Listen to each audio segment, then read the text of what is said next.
이 밤에 우리 가운데 주시는 살아계신 하나님의 말씀은 예레미야 29장 1절에서 14절까지의 말씀입니다. 예레미야 29장 1절에서 14절까지의 말씀을 제가 봉독하여 올리겠습니다. 선지자 예레미야가 예루살렘에서 이 같은 편지를 느부갓네살이 예루살렘에서 바벨론으로 끌고 간 포로 중에 남아있는 장로들과 제사장들과 선지자들과 모든 백성에게 보냈는데, 그때는 여고니아 왕과 왕후와 궁중 내시들과 유다와 예루살렘의 고관들과 기능공과 토공들이 예루살렘에서 떠난 후라. 유다의 왕 시드기야가 바벨론으로 보내어 바벨론의 왕 느부갓네살에게로 가게 한 사반의 아들 엘라사와 힐기야의 아들 그마랴 편으로 말하되, 만군의 여호와 이스라엘의 하나님께서 예루살렘에서 바벨론으로 사로잡혀 가게 한 모든 포로에게 이와 같이 말씀하시니라. 너희는 집을 짓고 거기에 살며 텃밭을 만들고 그 열매를 먹으라. 아내를 맞이하여 자녀를 낳으며 너희 아들이 아내를 맞이하며 너희 딸이 남편을 맞아 그들로 자녀를 낳게 하여 너희가 거기에서 번성하고 줄어들지 아니하게 하라. 너희는 내가 사로잡혀 가게 한 그 성읍의 평안을 구하고 그를 위하여 여호와께 기도하라. 이는 그 성읍이 평안함으로 너희도 평안할 것임이라. 만군의 여호와 이스라엘의 하나님께서 이와 같이 말하노라. 너희 중에 있는 선지자들에게와 점쟁이에게 미혹되지 말며 너희가 꾼 꿈도 고지 듣고 믿지 말라. 내가 그들을 보내지 아니하였어도 그들이 내 이름으로 거짓을 예언함이라. 여호와의 말씀이니라. 여호와께서 이와 같이 말씀하시니라. 바벨론에서 70년이 차면 내가 너희를 돌보고 나의 선한 말을 너희에게 성취하여 너희를 이곳으로 돌아오게 하리라. 여호와의 말씀이니라. 너희를 향한 나의 생각을 내가 안하니 평안이요 재앙이 아니니라. 너희에게 미래와 희망을 주는 것이니라. 너희가 내게 부르짖으며 내게 와서 기도하면 내가 너희들의 기도를 들을 것이요 너희가 온 마음으로 나를 구하면 나를 찾을 것이요 나를 만나리라. 이것은 여호와의 말씀이니라. 나는 너희들을 만날 것이며 너희를 포로된 중에서 다시 돌아오게 하되 내가 쫓아 보내었던 나라들과 모든 곳에서 모아 사로잡혀 떠났던 그곳으로 돌아오게 하리라. 이것은 여호와의 말씀이니라. 아멘. 제이 목사님의 손자가 되는 분의 이야기를 들은 적이 있습니다. 제이 목사님은 일제 강점기 때 한국교회를 섬기셨던 굉장히 훌륭한 목사님입니다. 많은 사람들이 황국신민하라는 세뇌에 빠져서 일본 제국주의에 고개를 숙이고 있을 때 하나님을 바르게 섬기고자 믿음의 절기를 지키고자 신사참배를 하지 않고 믿음으로 살아오셨던 분입니다. 일본은 이 제이 목사님과 그 가족들까지 협박하고 고문했습니다. 이 제이 목사님 아들이 초등학교에 갔는데 신사참배를 하지 않는다고 학교 선생님이, 담임 선생님이 이 초등학생을 두들겨 팼습니다. 폭행을 한 것입니다. 그래서 이 학교 못 다니겠다 해서 7번 전학을 다니고 결국에는 17살에 정상적인 초등학교가 아니라 사설학원을 졸업해야 했습니다. 1945년 하나님께서는 이 땅에서 일본 제국주의를 물리쳐 주셨지만은 안타깝게도 제이 목사님은 1944년에 일본의 고문 가운데 순교하셨습니다. 그리고 그 부인 사모님도 세상을 떠났습니다. 그 자녀들이 얼마나 힘들게 살았겠습니까? 이 아들들이 낮에는 통나무로 박스 만드는 공장에 가서 이렇게 일하면서 생활비를 벌어서 살았습니다. 이 나무, 이 톱밥 먼지 때문에 이 아들들이 이 폐병에 걸리게 됩니다. 결국에는 아무도 돌아보는 부모님이 안 계시니까 이 폐병으로 거리에서 쓰러져서 사람들에 의해서 부산 시립병원 응급실로 실려가게 되는 등 많은 어려움을 겪게 됩니다. 이 제이 목사님의 손자분께서 아버지 이야기, 할아버지 이야기 이렇게 이야기할 때마다 어릴 적에 하나님께 막 이렇게 외쳤다고 합니다. 할아버지는 순교의 면류관을 쓰셨지만 그 가족은 버림받지 않았습니까? 하나님 도대체 저한테 왜 그러세요?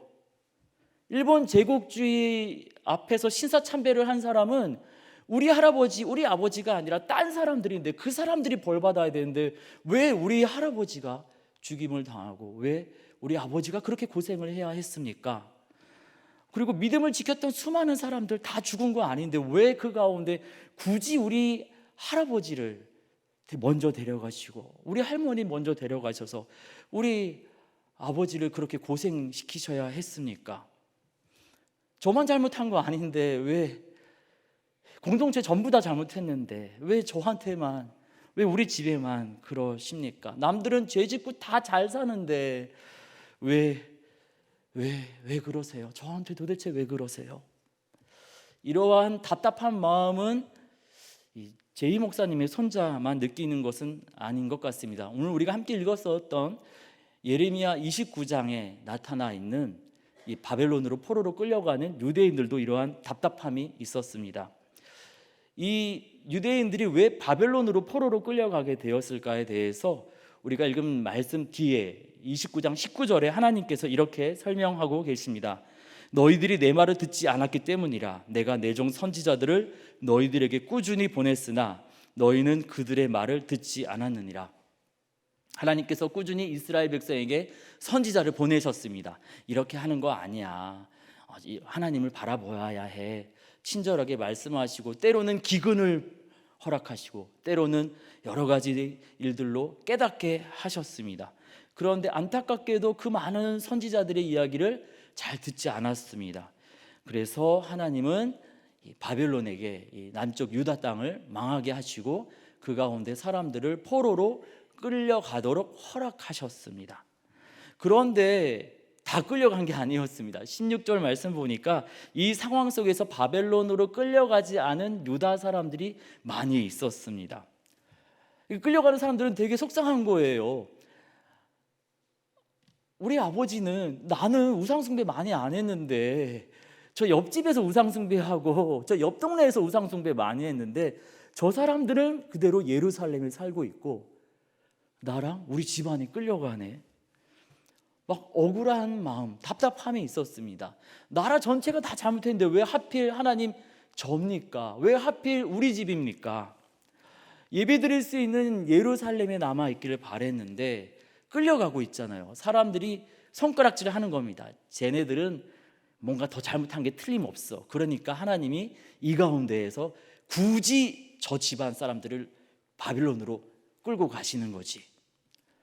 다른 사람들의 손가락질만이 아닙니다. 스스로도 엄청난 자괴감을 느껴야 했습니다. 그래서 어떤 사람들은 나 도저히 못 살겠습니다. 삶을 포기하려고 했고 어떤 사람들은 하나님 없는 거죠. 하나님 안 계시니까 이런 일이 생기죠 하면서 믿음을 포기하려고 했습니다. 그때 우리 주님께서 예레미야를 통하여서 말씀하십니다. 11절입니다. 여호와의 말씀이니라. 너희를 향한 나의 생각을 내가 하나니 평안이요 재앙이 아니니라. 너희에게 미래와 희망을 주는 것이니라. 버림받았다고 생각하는 사람, 하나님 없는 것 같다라고 좌절하고 낙심한 사람들에게 하나님께서 말씀하시는 겁니다. 너네들이 생각하는 거랑 다르단다. 너네들의 추측 잘못됐어. 지금 너희를 바벨론으로 끌고 가는 것이 너희를 버린 것 아니고 너희에게 재앙을 주는 것 아니고 평안을, 미래와 희망을 주기 위해서 이러한 과정을 이루어 가는 것이란다. 주님 말씀하시고 계십니다. 그런데 이게 아무리 선지자를 통하여서 말씀하신다 할지라도 이것을 어떻게 믿을 수 있겠습니까? 낯선 땅으로 강제로 끌려가고 있습니다. 한 번도 가보지 않은 땅, 그리고 그 땅은 우상숭배가 아주 강력한 땅입니다. 우상숭배가 강력한 땅, 한 번도 가보지 않은 거친 땅, 그리고 그곳에 귀족이나 무슨 이러한 대접을 받으면서 가는 게 아니잖아요. 포로로 끌려가는 겁니다. 그 시대 포로에게 사람 대접을 했습니까? 차라리 죽는 게 더 낫다라고 말할 수 있는 그 상황에 어떻게 미래와 희망이 있다라고 말씀하시는 하나님의 음성을 믿을 수 있겠습니까? 그 답답한 마음 가운데 있는 그때 그 사람들에게 또 오늘 여러 가지 일로 낙심하고 또 눈물 흘리고 있는 이 땅의 사람들에게 주님은 예레미야를 통하여서 세 가지 음성을 들려주시면서 내가 너에게 약속하는 미래와 희망은 진짜다, 믿어다오 부탁하고 계십니다. 함께 말씀을 묵상하면서 주님이 주신 위로와 소망을 함께 누리는 복된 밤이 되기를 원합니다. 첫 번째, 하나님은 계획을 갖고 계시다고 말씀하십니다. 10절입니다. 바벨론에서 70년이 차면 내가 너희를 돌보고 나의 선한 말을 너희에게 성취하여 너희를 이곳으로 돌아오게 하리라. 바벨론으로 간 다음에 여기가 끝이 아니라는 겁니다. 그 이유가 있다라는 것이죠. 하나님이 계획하신 시간, 하나님이 계획하신 그 계획이 지나면 하나님의 뜻대로 너희가 돌아오게 될 것이다, 주님 말씀하시고 계십니다. 우리 하나님은 충동적으로 일하시는 분이 아닙니다. 세미한 계획을 가지시고 그 계획을 이루어 가시는 분입니다. 창세기 3장 15절에 약속하신 것을 수천 년이 지나서 이루셔서 아들 예수님을 이 땅에 보내신 분이 바로 우리 하나님입니다. 우리의 머리카락까지 세시면서 세미한 계획을 우리의 인생 가운데 가지고 계시는 분이 우리 하나님입니다. 충동적으로 야 기분 나빠 너네 바벨론으로 가버려 하신 게 아니라는 겁니다. 계획을 가지고 바벨론으로 사로잡혀 가게 하셨으니 버림받았다고 생각하지 말고 포기하지 말고 그 하나님의 계획을 기대함으로 견디어 달라 부탁하고 계십니다. 그래서 구체적인 실천 사항을 알려주시죠. 5절에 보니까 집을 짓고 밭을 일구고, 6절에 보니까 결혼해서 아이를 낳고 그 낳은 아이가 결혼하도록 또 그렇게 계속해서 하나님의 계획을 가지고 다시금 다 회복시키실 터이니 회복시키실 그때까지 수가 줄어들지 않도록 계획을 기대하면서 그렇게 버티어 달라고 부탁하고 계십니다. 포로가 되어서 바벨론으로 끌려가는 것을 기대한 사람이 누가 있을까요? 포로가 되어서 바벨론으로 끌려가는 것을 계획했던 사람이 누가 있을까요? 이러한 실패와 절망은 어떤 누구도 계획하지 않았습니다. 히스기야 왕의 뒤를 이었던 므낫세 왕이 아수르 제국의 도움을 받아서 55년간 유다를 다스립니다. 그리고 그 다음 아몬이 왕에 올랐으나 암살을 당했습니다. 암살 당하려고 왕이 오른 거 아니잖아요. 잘해보려고 왕권을 잡았는데 암살 당했어요. 그 다음 왕 요시야 나름 잘해보려고 했는데 의문의 죽음을 당합니다. 여호아하스는 이집트로 사로잡혀가고 여호와긴 왕은 바벨론으로 사로잡혀갔습니다. 여호와긴이 사로잡혀간 다음에 여호와긴의 삼촌인 시드기야를 바벨론이 왕으로 임명합니다. 바벨론에 의해서 임명되었지만 이스라엘 백성, 남유다 백성들이 자기보다는 이 조카였던 여호와긴을 더 좋아한다라는 것을 깨달은 이 시드기야 왕은 원래 본명이 마따냐거든요. 근데 자기 백성들이 자기를 안 좋아하니까 이름을 바꿔버립니다. 본명이 마따냐인데 시드기야, 여호와는 나의 의로움입니다. 백성들의 이 인기를 좀 얻고 싶어서 나 하나님 잘 믿어볼게, 나 좀 도와줘, 이렇게 얘기하는 거죠. 그래서 이름을 바꿔요, 시드기야로. 그리고 이제 이 백성들이 어떤 걸 좋아하나 하고 이렇게 살펴보니까 분명히 바벨론이 자기를 왕으로 세워주었건만 백성들이 이집트를 좋아하는 거예요. 그리고 이집트가 때마침 에디오피아를 점령하고 그리고 이 승리의 깃발을 가지고 이 팔레스타인 땅으로 들어오기 시작합니다. 바벨론이 나를 왕으로 세워줬지만 바벨론은 멀리 있고 이집트는 가까이 있고 내 백성들이 이집트를 좀 좋아하네. 고민하다가 얼마나 고민이 됐겠습니까? 자기 조카가 포로로 잡혀갔잖아요. 그리고 대신 왕으로 됐으니까. 그래서 고민하다가 그래, 가까운 이집트를 좀 의지해보자 하고 이 신하들과 연구하고 고민하고 계획을 세워서 이집트를 의지했는데 그 계획이 잘못된 계획이었습니다. 바벨론이 침공하게 되고 자기 자신도 포로로 사로잡혀 가게 됩니다. 자기가 치밀하게 세운 계획이 틀어지고 무너진 것입니다. 빚내서 집 샀습니다. 빚내서 사업장 열었습니다.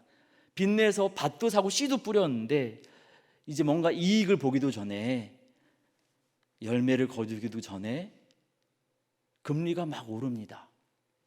사기를 당했습니다.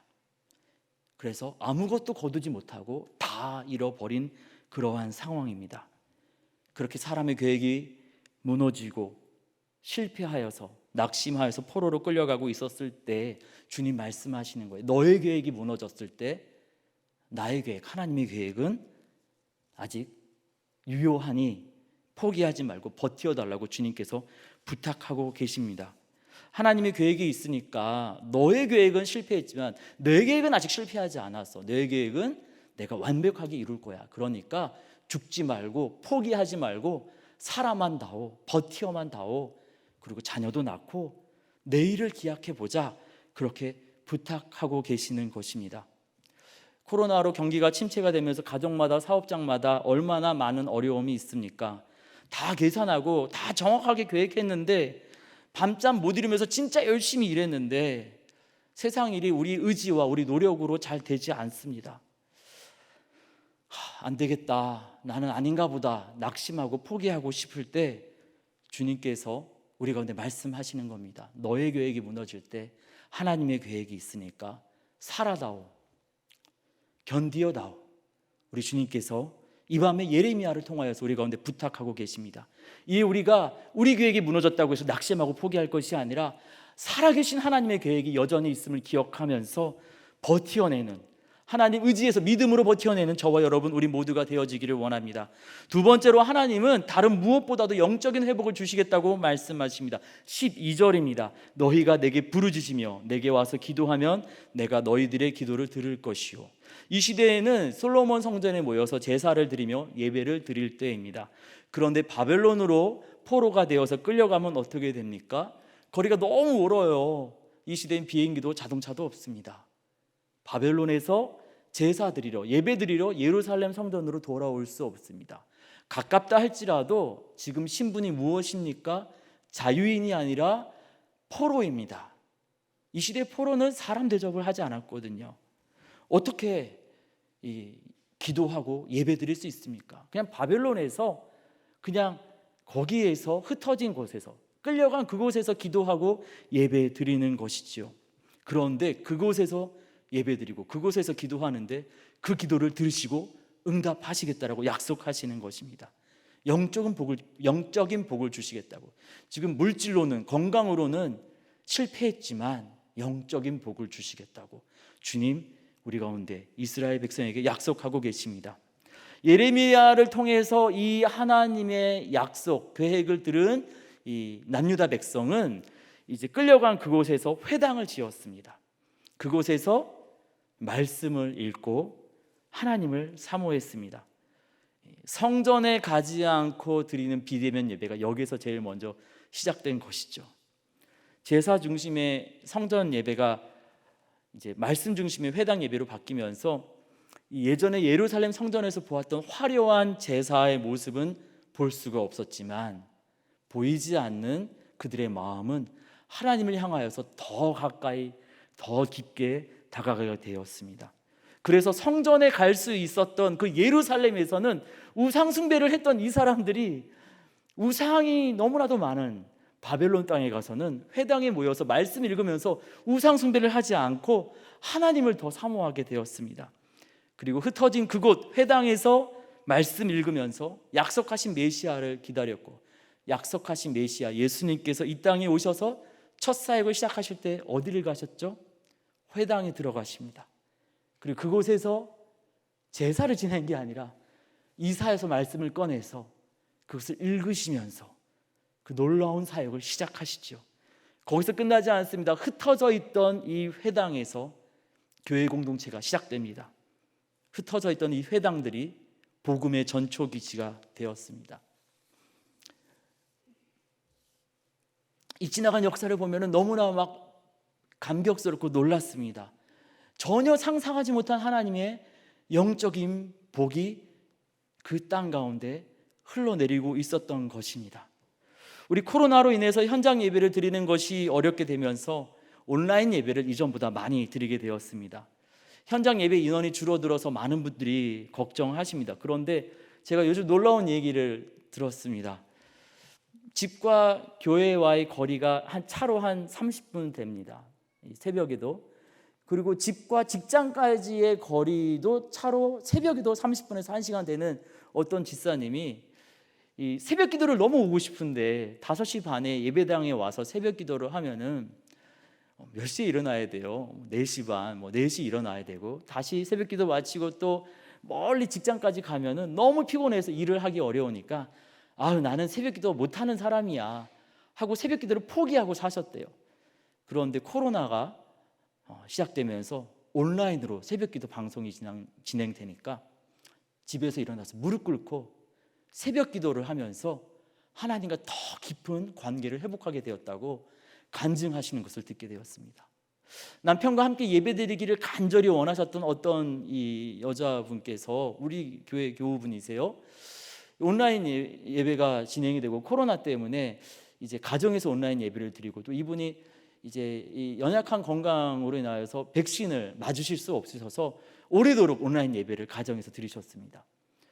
남편이랑 같이 예배 드리고 싶었는데 코로나 이전에는 혼자 예배 나와서 좀 아쉽다 했는데, 이제 코로나니까 가정에서 온라인 예배 이렇게 자녀들과 드리고 있는데 남편께서 슬금슬금 오시더니만 옆에 앉으시더랍니다. 그리고 같이 예배를 드리시더래요.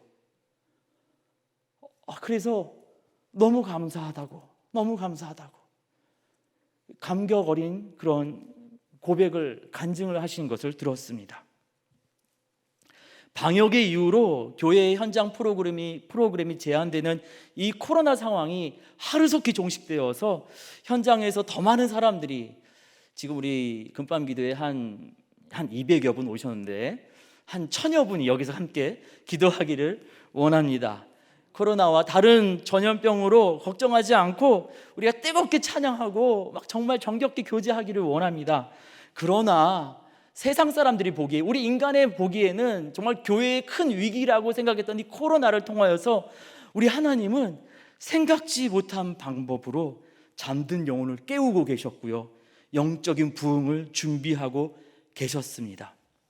성전으로, 예루살렘 성전으로 갈 수 없었던 그 포로 시기에, 바벨론 포로 시기에 현장 예배가 제한되는 이 코로나 상황에 주님은 영적인 복을 주시겠노라고 우리 가운데 약속하고 계십니다.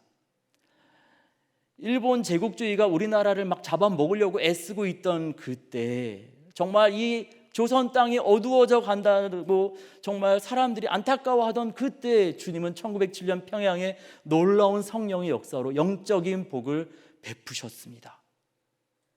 그 어려운 환난의 시기를 견딜 수 있도록 믿음의 사람들을 세워주셨습니다. 코로나 팬데믹 상황이 끝날 거다, 아니 계속될 거다, 사람들이 여러 가지 추측을 하는데요, 상관없습니다. 어찌되었던 주님, 우리 가운데 성령을 부어주십시오. 우리 가운데 영적인 복을 부어주십시오. 우리가 기도하며 나아갈 때 어떠한 일이 우리 가운데 다가온다 할지라도 넉넉히 승리할 수 있는 그러한 믿음과 은혜를 우리 가운데 더하여 주실 줄 믿습니다.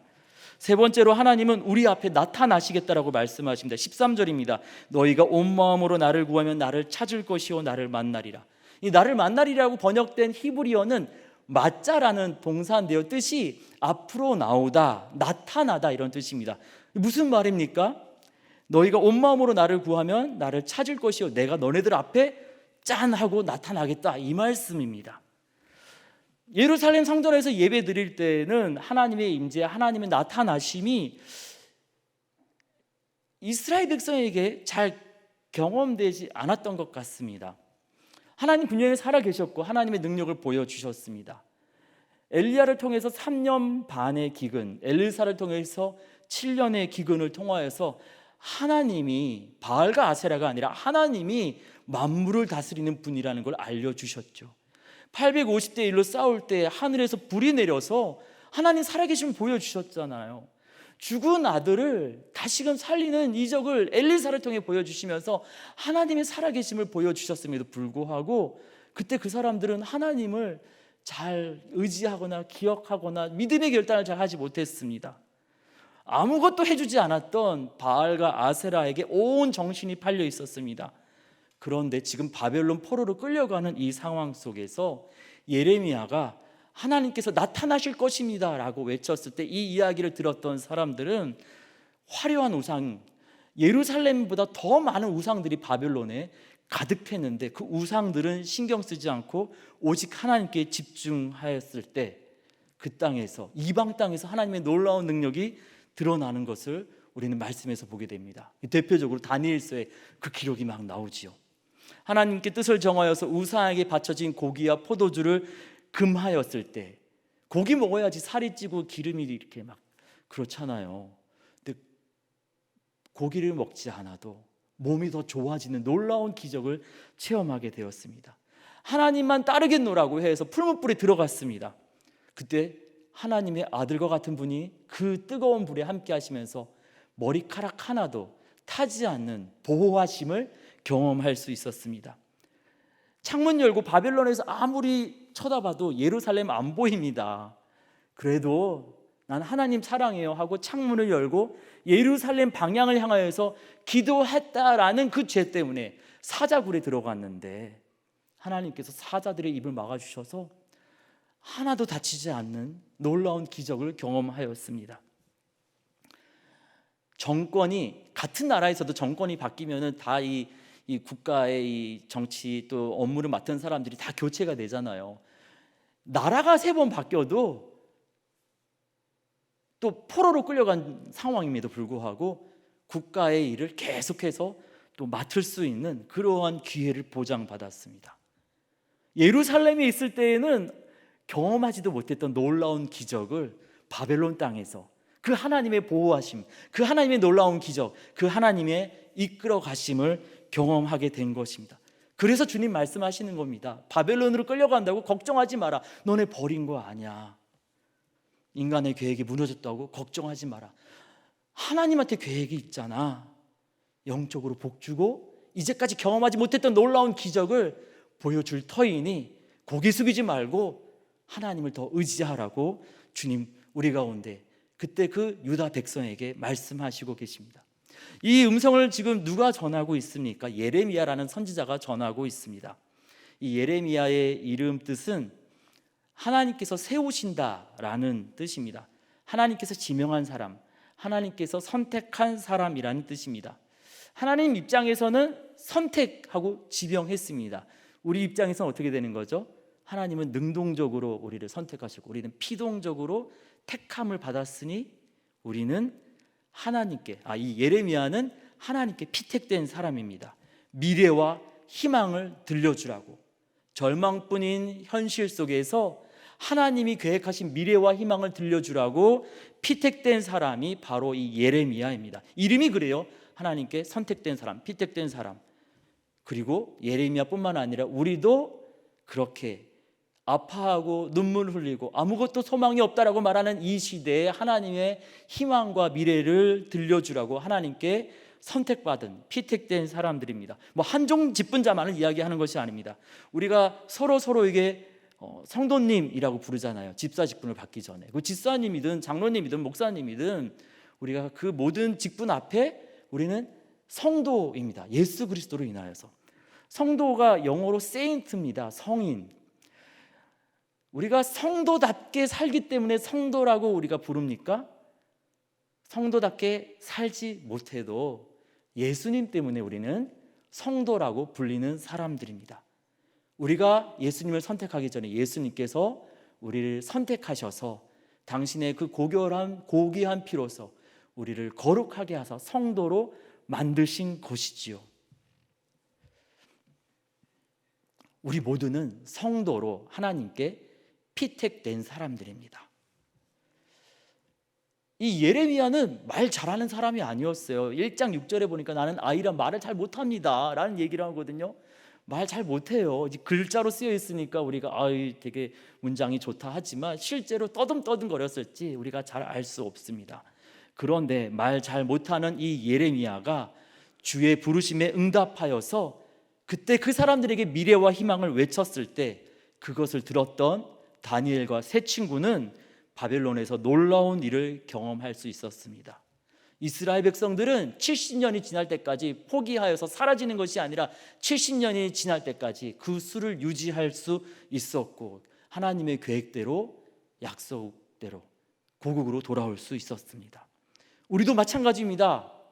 우리가 말을 잘해서만이 아니라 하나님께 선택받은 성도로서 우리 삶의 자리에서 하나님께서 약속하시는 미래와 희망을 외칠 때 계획이 무너져서 실패하여서 무너져서 눈물을 흘리고 있는 그 사람들의 삶 가운데 하나님의 계획이 놀랍게 세워지고 영적인 회복이 일어나고 하나님의 능력을 체험하는 일들이 곳곳에서 일어나게 될 줄 믿습니다. 설교 시작할 때 우리 제이 목사님 이렇게 이야기를 시작했는데요. 누구신지 아시죠? 주기철 목사님입니다. 주기철 목사님과 오정호 사모님 별세하시고 그 자녀들은 고아가 됐습니다. 통나무로 박스 만드는 공장에서 이 나무 먼지 먹다가 폐병에 걸려 쓰러져서 이 병원 응급실에 실려가게 됩니다. 아버지, 어머니 다 돌아가시고 건강도 무너지고 삶의 소망이 다 무너졌습니다. 계획이 다 사라졌습니다. 아무런 소망이 없을 때 왜 나한테 이러시냐고 하나님, 원망과 분노가 치밀어 오르는 그때에 하나님의 계획이 놀라웠게 시작됩니다. 마침 그 병원에서 일하고 있던 한 간호사가 이 폐병 걸려가지고 얼굴 하얗게 된 이 남자 청년이 너무 불쌍하게 보인 거예요. 한 번 보고 두 번 보고 세 번 보고 자꾸만 보고 싶네. 그래서 사랑이 불타오르고 결혼했습니다. 그리고 아들을 낳았는데 이 아들이 주승중 목사님입니다. 하나님 너무해요. 우리 할아버지, 우리 아버지한테 왜 그러셨어요? 라고 원망했던 그 사람이 바로 어릴 적의 주승중 목사님입니다. 어릴 적에 엄청 원망했다고 합니다. 왜 그러셨냐고.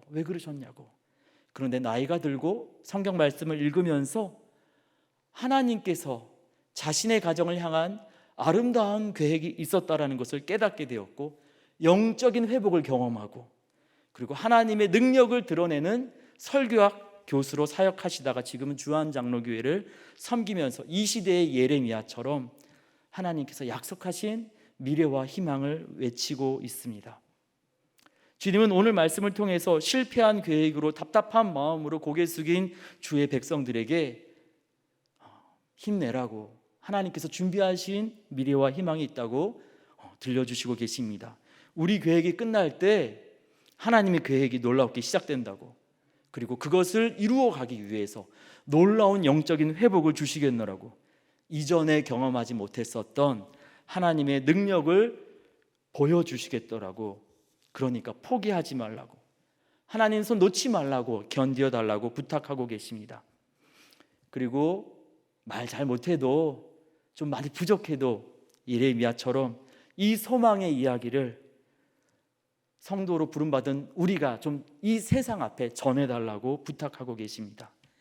이 밤에 우리가 영적인 눈을 열고 주님이 보여주시는 주님의 미래와 희망을 바라보기를 원합니다. 주님의 계획을 기대함으로 영적인 회복을 사모하고 하나님의 능력을 내 삶에 이제 보여주십시오 기도하며 나아가기를 원합니다. 그리고 예레미야처럼 주님이 약속하신 그 미래와 희망을 외치는 저와 여러분 우리 모두가 되기를 원합니다. 그렇게 우리가 외치며 나아갈 때 주님께서 약속하셨던 대로 놀라운 일이 우리 가운데 아름답게 이루어지게 될 줄 믿습니다. 함께 같이 기도하겠습니다. 너희를 향한 나의 생각을 내가 아나니 평안이요 재앙이 아니니라. 너희에게 미래와 희망을 주는 것이니라. 살아계신 하나님 아버지, 이 밤에 예레미야를 통하여서 주님의 말씀을 듣게 하시니 감사합니다. 우리 인생의 계획이 무너질 때 왜 나만 이렇게 고난 당해야 합니까? 답답한 마음이 우리 가슴을 억누를 때 오늘 주님께서 들려주시는 주님의 음성 앞에서 다시금 영적인 눈을 뜨고자 합니다. 우리의 계획이 무너질 때 하나님의 계획이 시작됨을 알려주시니 감사합니다.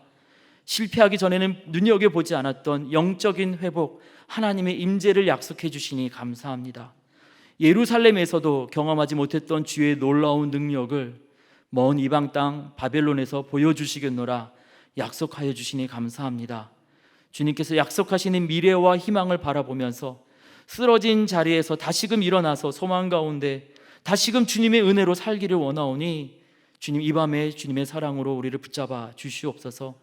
절망 가운데 있는 이 세상에 예레미야처럼 주님 약속하시는 미래와 희망을 외치는 우리 세상에 속은 염산교회가 되기를 원합니다. 우리 모든 성도들을 사용하여 주시옵소서. 새 역사를 창조하시어서 우리에게 미래와 희망을 주시는 우리 주님 예수님의 이름으로 기도드립니다. 아멘.